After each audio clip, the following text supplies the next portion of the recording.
So I've decided I want to start a new series on the channel, and this series is going to be called NBA Weekly Recap. Basically, I'm going to recap all the stories of the week in NBA, talk about old teams draft position-wise, standings position-wise, playing, and all that other stuff. And we're going to all keep it really quick and recapped in this one video right here. It's going to be very quick, and it's going to get the point across for all the people who just want to know the news. So since it's All-Star Week, nothing really changed standings-wise. The Miami Heat and Chicago Bulls are still tied for the #1 record in the East. In the West, the Phoenix Suns are still in full control of that spot. When it comes to the 2022 lottery, only one change has really been made this whole week. It's the fact that the Knicks are now, instead of being the 10th spot, the 9th spot in the standing, as not only has the Knicks sucked this year, finishing off their All-Star break with a terrible loss to the Nets, which I still hate, but the Portland Trail Blazers have gotten much better and are on a winning streak right now, so the Knicks might end up getting the 9th or 8th pick if the Portland Trail Blazers keep doing so well. So the stupid MVP tracker, which I feel like has no weight at all to it, has basically stayed the same, which makes no sense considering the fact that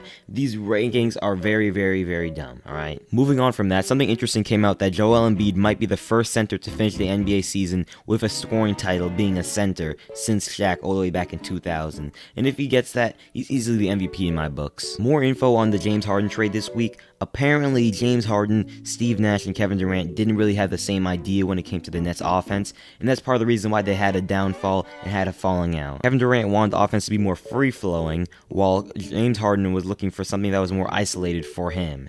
Now, the thing about it is that this makes you really question how it's going to be when he goes to Philadelphia, because he's not going to be able to do iso ball when he's with Joel Embiid. So it's interesting to see how this is going to play out. We're going to see him after the All-Star break, so once next week comes, we'll be able to see what they plan on doing offensively. Speaking of the trades, the CJ McCollum trade seemed to work out perfectly because he's averaging 30 points in all 3 of the games he's played so far with the Pelicans. Though interestingly, CJ McCollum and Zion Williamson have really yet to talk that much since the trade happened, so that's kind of interesting to think about. The Hornets are 1-9 their last 10 games and are trying to hold on to their playoff spot as Atlanta is coming really, really close behind them. As I mentioned earlier, my Knicks still suck and I'm not very happy, but hey, at least we have that top 10 pick now. Adam Silver once again teased the idea of having a mid-season NBA tournament, but he's talked about this for the past 3 years. I don't know what's gonna happen, I don't know when it's gonna happen, but hey, it's still being talked about. The celebrity game had barely anyone I knew, though it was kind of confusing. I like the whole skills competition idea this year. 3-point contest was still fine as usual. It was nice to see a big man win and probably the best big man shooter of all time win, so it's nice. As much as I wanted to make a whole video talking about this dunk contest, I decided not to, so